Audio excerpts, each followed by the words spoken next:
Is Andrew Friedman playing four-dimensional chess while everyone else is playing checkers? Or is this just elaborate rationalization for missing out on a generational talent? Let me tell you something about how truly elite front offices think. They don't always win every battle. Sometimes they let talented players go to other teams.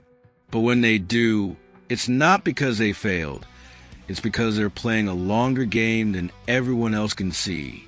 According to analysis from Stephen Perello at Dodgers Way, the departure of Munetaka Murakami to the Chicago White Sox isn't a loss for the Los Angeles Dodgers.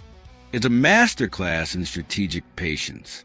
It's Andrew Friedman essentially saying, "We're going to let Chicago pay for your audition, and if you prove you can hit big league fastballs, we'll bring you home in 2028 when we actually have room for you." Welcome back to the channel, Dodger Nation. We got a fascinating take on the Munetaka Murakami signing that completely reframes how we should think about the Dodgers offseason. While everyone's focused on who the Dodgers are acquiring, this analysis suggests that sometimes the smartest move is deciding who not to acquire and why. Let's break down the strategic brilliance of letting Murakami go to Chicago, understand what the Dodgers are really doing, and figure out whether this is genius or just really creative spin on missing out. First, let's establish who Munetaka Murakami actually is, because if you're not following Japanese baseball, you might not be familiar with him. Murakami is a generational talent from the NPB, Japan's professional baseball league. He's been called Godzilla because of his power and his dominance in the Japanese league. He's broken records. He's been an MVP candidate, and he's one of the most exciting young players to ever come out of Japan. On paper, he's exactly the kind of player the Dodgers should be pursuing. But here's where the analysis gets interesting. The market was projecting an 8-year, $180 million contract for Murakami. That's massive money for a player who's never played a game in Major League Baseball. That's the kind of contract you give to a proven star, not to a prospect, no matter how talented he is. The Dodgers looked at that price tag and decided it wasn't worth it, at least not right now. The reporting notes that there were significant red flags in the scouting reports. Murakami's strikeout rate has been climbing in recent years. His contact rate against fastballs is concerningly low. Those are the kinds of metrics that suggest he might struggle against big league pitching, particularly against the elite velocity that MLB pitchers throw. In Japan, he's dominant. But can he hit a 98-mile-per-hour fastball from a Cy Young caliber pitcher? That's the question the Dodgers weren't willing to answer for $200 million. Now, let's talk about the roster construction issue. The Dodgers exercised the option on Max Muncy, keeping him at third base for another year. Freddie Freeman is locked in at first base and isn't going anywhere. Murakami plays third base or first base. Where does he fit? You can't just move established stars to make room for a prospect, no matter how talented he is. The Dodgers would have had to either bench Muncy, move Freeman, or force Murakami into a DH role where Shohei Ohtani already reigns.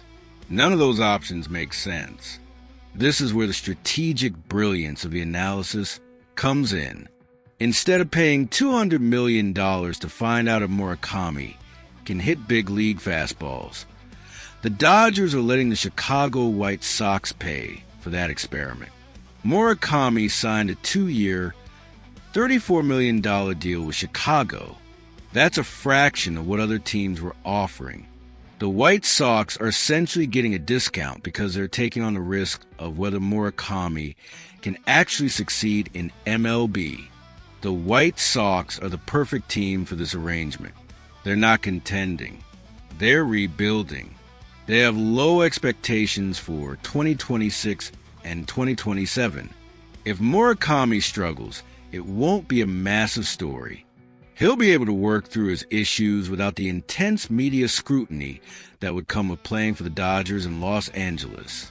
If he thrives, then the Dodgers know he's ready for the next step. The reporting calls this an audition, and that's exactly what it is. The Dodgers are essentially saying to Murakami, go prove yourself in Chicago.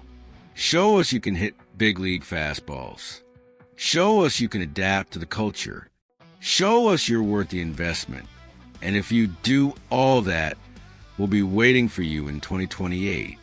Now, let's talk about the 2028 plan, because this is where the four-dimensional chess really comes into play.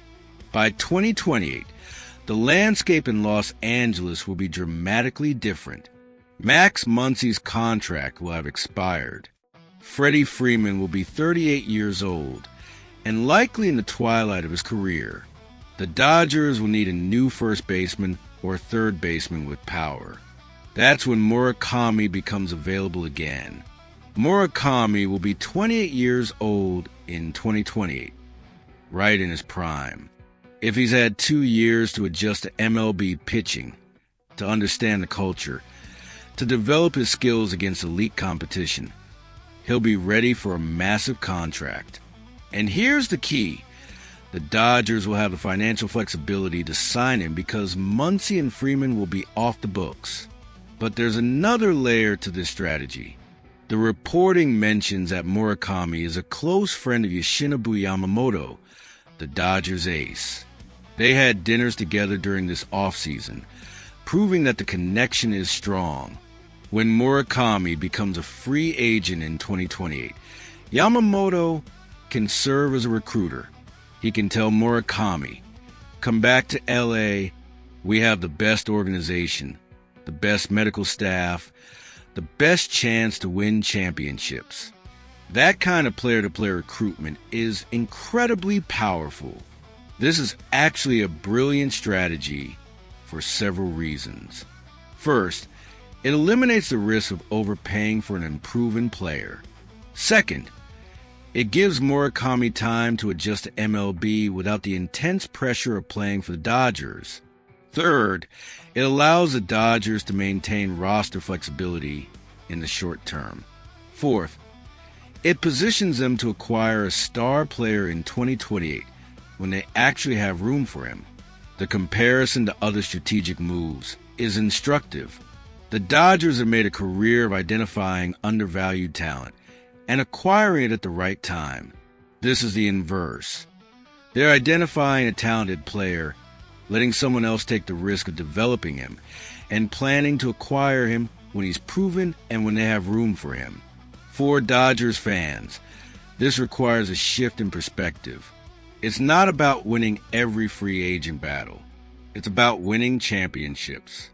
If the Dodgers can avoid overpaying for Murakami now and instead acquire him at the right time for the right price, that's a victory.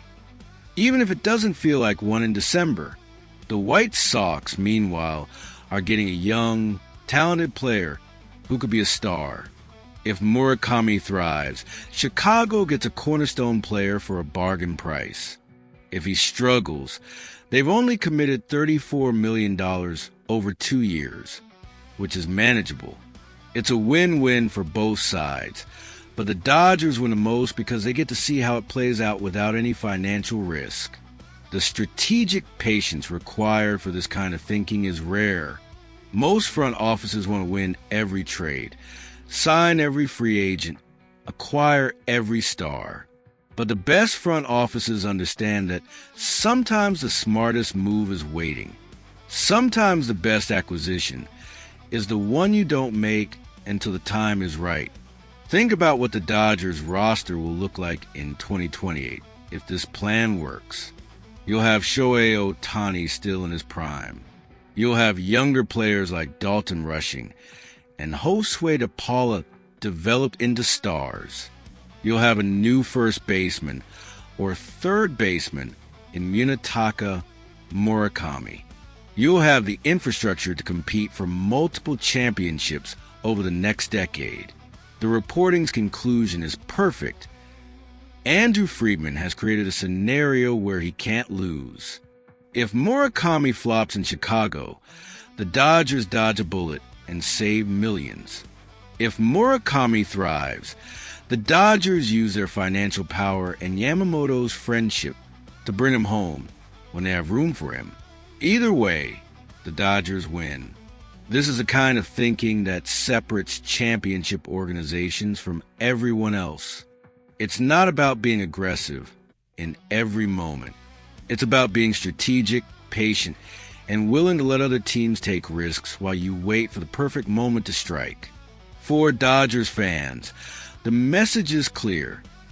Don't be sad about the White Sox uniform. Think of it as a training uniform. The real destination for Murakami might be Dodger Stadium, but only when he's ready to contribute to a championship, not when he's an expensive gamble.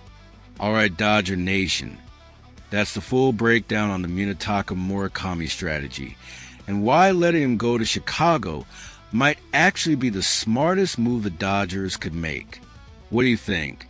Is this four-dimensional chess or creative rationalization? Should the Dodgers have pursued Murakami more aggressively, or is the strategic patience the right approach?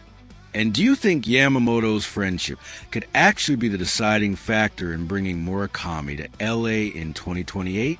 Drop your thoughts in the comments below. If this analysis helped you appreciate the long-term strategic thinking of elite front offices, hit that like button and let's keep the conversation going.